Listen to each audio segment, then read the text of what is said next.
In the first half of 2026, total RV shipments fell 14.2% compared to the same period last year. Towable RVs, travel trailers, fifth wheels, the rigs that make up over 85% of everything shipped, dropped 16.8%. That's 6 straight months of decline. Every single month of 2026 has come in below the year before. And here's the number underneath that one, the one that tells you this isn't just a sales slowdown. Households in America that owned RVs dropped from 11.2 million in 2021 to 8.1 million by the 2025 demographic survey. That's 3.1 million households that had an RV and no longer do. A 28% decline in 4 years. So before we go any further, let me be precise about what this video is actually about, because the title could mean a few different things, and I want you to know which one I'm making the case for. This is not a story about people who can't afford their payment. Some of them can't, and we'll get to why, but that's a symptom.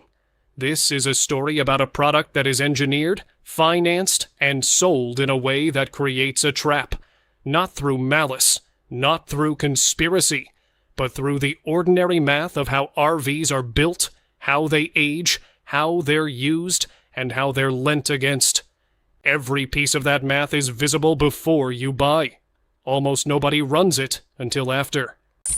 By the end of this, you'll understand why an RV that looks perfect can already be dying, why driving it less actually makes the problem worse, and why millions of owners hit a wall somewhere around year 5 that none of them planned for. There's one number that holds the whole thing together, and I'll give it to you when the context is in place to make it land. Now, if you're serious about keeping your RV alive, I put together something called the 30-Year RV Bible. It covers all 47 maintenance habits with the exact intervals, the 11 places water gets into an RV, the 45-point inspection checklist for buying used, 22 dealer upsells decoded with the exact words to say back, and printable checklists you keep in the rig. Everything you need to know. The link is below this video. All right, let's keep going. Here's the foundation. An RV, any RV, motorhome, or towable, is not a vehicle. In the way your truck is a vehicle, it is a small building attached to a vehicle platform, and the building is not built to the same standard as either the platform underneath it or the house you live in. Your house has a 30-year roof, engineered lumber, redundant moisture barriers, and a foundation that doesn't vibrate at 60 miles an hour. Your truck has an engine and drivetrain designed to run hundreds of thousands of miles. Your RV has neither. What it has is a lightweight wood and composite structure, often assembled on a production line turning out dozens of units a day, sealed with caulk that begins degrading from the moment it cures, sitting on rubber seals that take a set and stop sealing, under a roof membrane that UV is eating whether the rig moves or not. And the build quality conversation matters here, because it's not just a complaint. It's a structural reality of how the industry works. The largest RV manufacturer in the country averaged roughly 50 recalls per year over the past decade, many for preventable assembly errors, incorrect fuse installations, misaligned furnace vents, screws driven through components they shouldn't touch. Owner forums are filled with reports of cabinet doors separating from hinges within months, slide-outs leaking from the factory, and electrical systems that fail on the first trip. This isn't every unit from every brand, but it's common enough that experienced RV buyers treat the first year of ownership as a shakedown period where you find and fix everything the factory got wrong. That matters because it means the clock isn't just ticking on age-related wear. It's ticking on original build quality that may have been marginal from day one. On the Towable side, the steel frame might last decades. On a motorhome, the drivetrain underneath can go 200,000 miles or more. But the house on top, the part you actually paid for, has a practical life that industry experience and repair patterns put at roughly 10 to 15 years before it starts demanding serious money. And here's what makes that lethal. The house doesn't age on miles. It ages on time. Sealant shrinks whether you're in Yellowstone or a storage lot. A roof membrane deteriorates under the sun at the same rate whether the rig rolled 5,000 miles this year or 50. Window seals dry out. Slide seals compress and stay compressed. Appliances that sit unused seize, corrode, and fail. Tires age out on date code and have to be replaced on a calendar, not on tread depth. Every RV is a time bomb with a calendar fuse, not an odometer fuse. And the clock starts the day it leaves the factory. Now here's the number I told you to wait for. The median RV owner uses their rig 30 days per year. That's from the 2025 Go RVing Owner Demographic Profile, conducted by Ipsos. It's actually up. It was 20 days in the 2021 study. Usage is rising, and it's still 1 month out of 12. Run that against what I just told you. 30 days of use, 335 days of sitting. The structure is aging continuously and being used almost never, which means the cost you're absorbing, depreciation, insurance, storage, maintenance, is not being converted into experience at anything close to a reasonable ratio. You are paying full year ownership costs for 1 month of use. And the asset underneath those costs is decaying at full speed the entire time. That's the trap. Not a scam, not a ripoff, a ratio, and everything else flows from it. Let's start with what it costs to own something you're barely using. Depreciation is the biggest line item, and it's the one nobody writes a monthly check for, which is why it gets ignored. RVs shed 15 to 25% of their value in the first year alone. Class A gas motorhomes are the worst, commonly 30 to 35% in year one. Travel trailers hold up slightly better, losing around 16%. Fifth wheels land around 18%.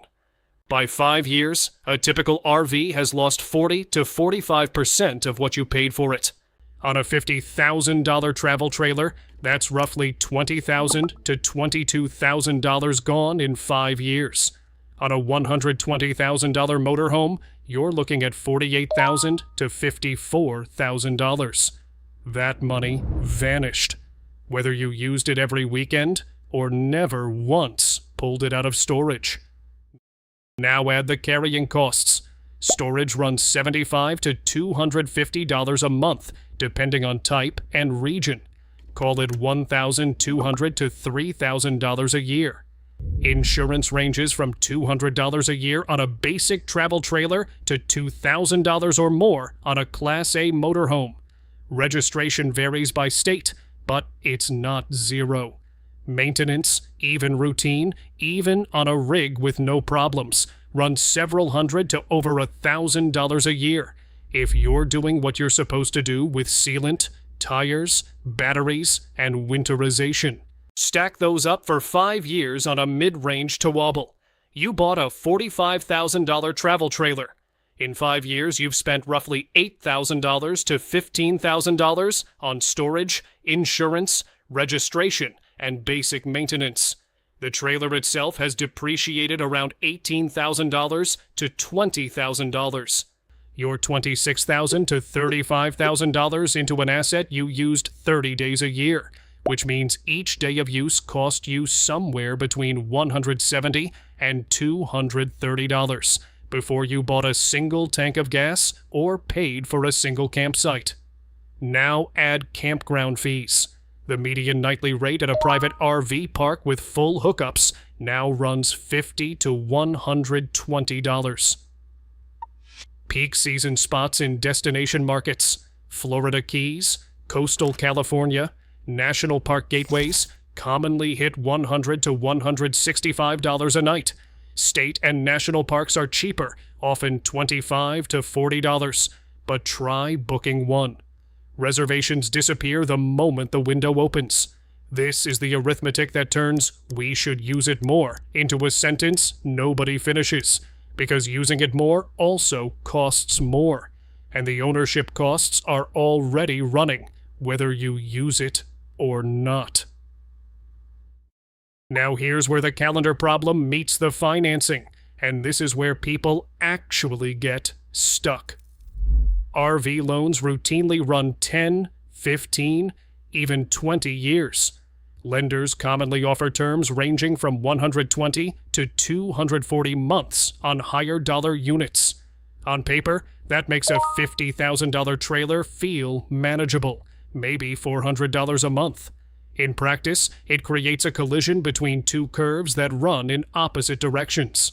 The loan balance declines slowly because the term is long. The asset value declines quickly because RVs depreciate fast.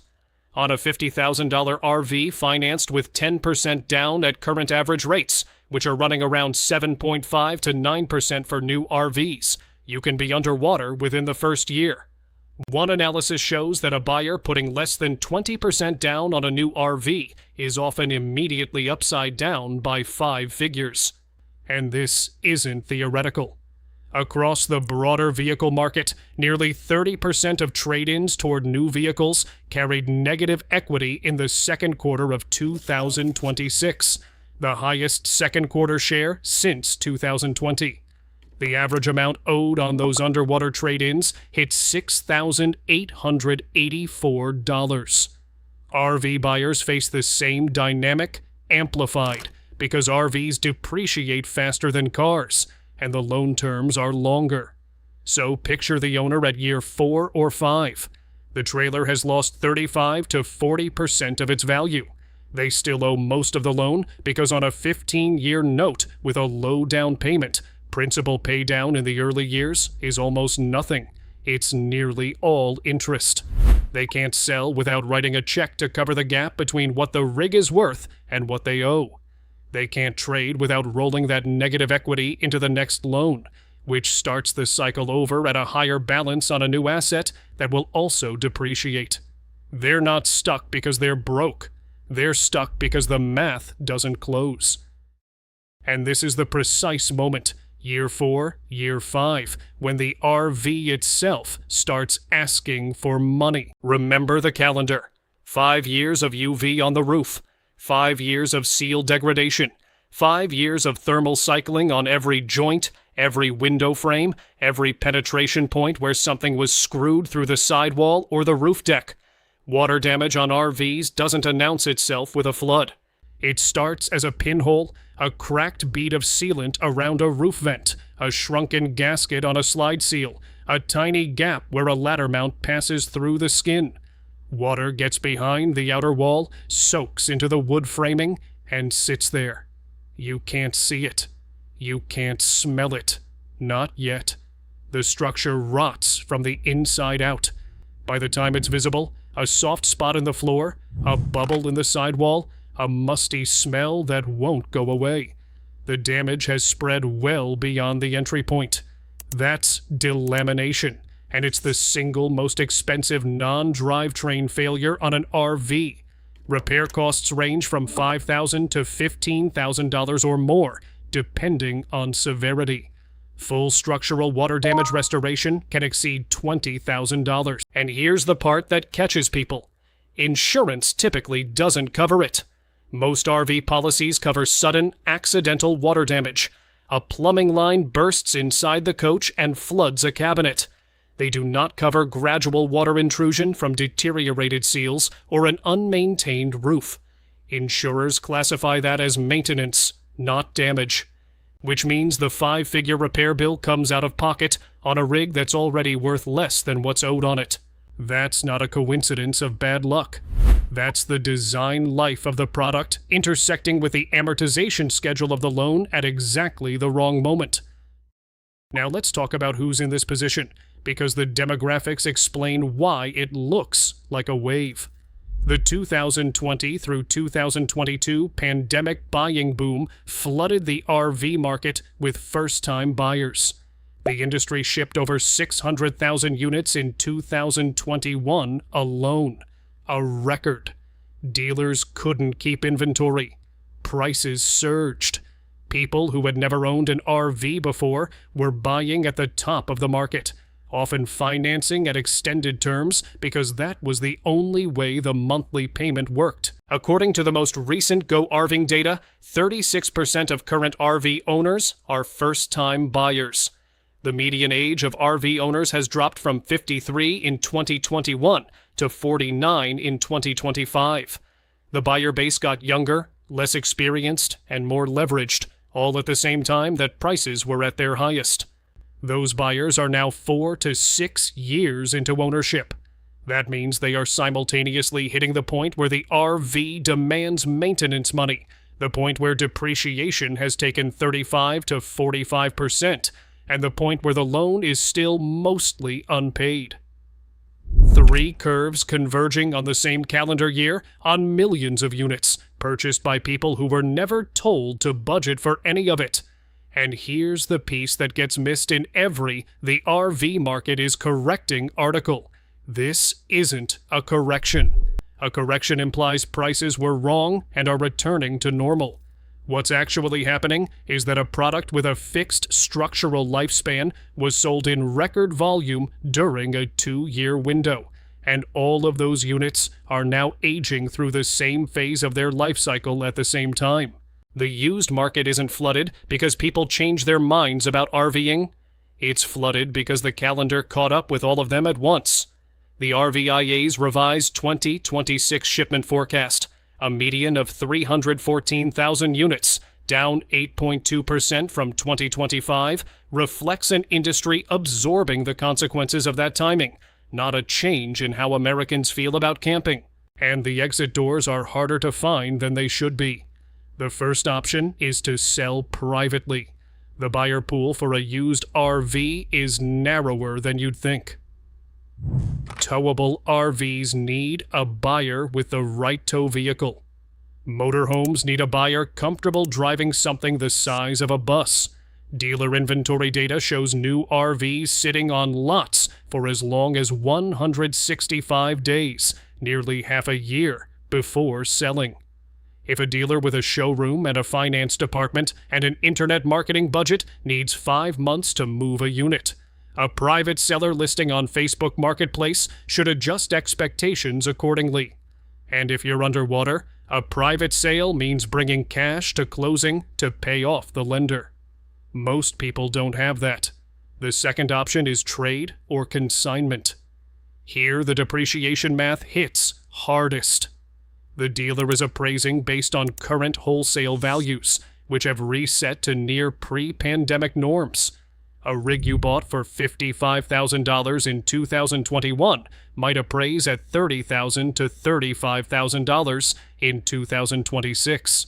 If you owe $42,000 on the loan, you're rolling $7,000 to $12,000 of negative equity into the next purchase. The new loan starts higher than the new RV is worth, and the cycle repeats. The third option is the one most people take, at least for a while. Keep it and stop using it. This is also the most expensive option on a per-day basis, because it reduces usage to zero, while every carrying cost continues at full rate. Storage, insurance, registration, depreciation, all still running. The RV is now a pure expense with no offsetting benefit, aging on a calendar, approaching the maintenance cliff, and losing value every month.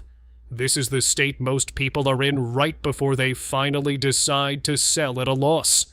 And there's a fourth wall that people discover only when their RV ages past a decade. A growing number of private RV parks and resorts enforce what's called the 10-year rule, a policy that allows them to refuse entry to any RV manufactured more than 10 years before the date of arrival. It's not a law. It's a private business decision, driven by insurance requirements, liability concerns, and aesthetics. Not every campground enforces it, and many will waive it for a well-maintained rig. But it exists, and it means that the RV you can't sell, can't trade out of, and can't afford to repair may also, in time, not be allowed into the campgrounds you bought it to visit. So follow the incentives, because nobody in this chain set out to trap anyone. They just each optimized for the number in front of them. The manufacturer builds a lightweight structure designed to look beautiful on a dealer lot and hit a price point. Building the house to last 30 years the way your home does would double the weight and the cost. The buyer at the RV show is comparing slide-outs and kitchen islands, not sealant specifications and framing materials. The lender offers terms long enough to make the monthly payment feel manageable. A 20-year loan on a structure with a 10 to 15-year practical life means the note is engineered to outlive the product it's secured against. The lender isn't hiding this. The term is right there on the contract. But nobody explains what it means when year 10 arrives, and the loan is only half paid, while the rig needs a new roof. The dealer's business model runs on the trade cycle. There's no margin in a customer who buys one trailer and keeps it for 15 years. There's excellent margin in a customer who comes back at year 5, underwater, and rolls the shortfall into a newer unit. The dealer didn't create the depreciation curve or the loan structure. But the business works because of both. And the campground operator enforces an age policy because their insurer told them to, or because they've been burned by abandoned rigs that can't be legally removed. Nobody is the villain. Everybody is rational. And the sum of all that rationality is 3.1 million households that no longer own an RV, a market down 14% and falling, and a generation of owners learning through experience what the spreadsheet would have told them before they signed. So here's what to actually do with this. If you own one and you're using it 30 days a year, the single most important thing you can do is use it more. The depreciation is happening whether you drive it or not. The storage bill comes whether you camp or not. Every day you take it out converts a cost that's already sunk into something you actually got. 60 days of use doesn't cost twice what 30 days costs. The fixed expenses are the same. It just cuts your per-day cost in half. Stay on the seals. The number one maintenance item on any recreational vehicle is sealant inspection. Roof, windows, slide-outs, every penetration point. Do it twice a year. A tube of self-leveling sealant costs $12. A delamination repair costs $12,000. That's the highest return maintenance task on any asset you will ever own. And it's the one people skip because it's not fun and it doesn't feel urgent until the floor goes soft. If you're buying, buy used. Specifically, buy the 3 to 6 year old rig with documented maintenance from a single owner who's getting out because of the exact dynamics this video describes. That unit has already absorbed the steepest part of the depreciation curve. The structure is still within its practical life. The seller is motivated. And right now, in this market, there's a lot of that inventory available. This is one of the strongest buyer's markets for used recreational vehicles in a decade. If you're financing, keep the term as short as you can tolerate and put at least 20% down. A 15-year loan on a depreciating asset is not the same as a 15-year mortgage on an appreciating house. On an RV, a long term with a low down payment almost guarantees you'll be underwater within 2 years. The monthly payment might feel better. The balance sheet won't. And if you're sitting on a rig you haven't used in a year, run the real number. Not the number you paid. Not the number you think it should be worth. The number a dealer would actually write a check for today. Then add up what you'll spend in the next 12 months to keep it. Storage, insurance, registration, depreciation. If that total exceeds what it would cost you to rent a recreational vehicle for the trips you'd actually take, the answer is on the spreadsheet. It's just waiting for you to look at it. The recreational vehicle industry isn't collapsing. 16.9 million households say they want to buy one in the next 5 years. The product is genuinely appealing. People love what it offers, and what it offers is real. But the math around the product, the depreciation, the financing, the calendar-based decay, the carrying costs, the exit friction, that math is also real, and it runs whether anyone explains it to you or not. The people stuck right now aren't stuck because they made bad decisions. They're stuck because they made a buying decision without an ownership model, and the ownership model is where all the cost lives. The numbers you clicked on are actually about, not a broken industry, not reckless buyers, a calendar, a loan amortization schedule, and a tube of sealant that nobody told them to check.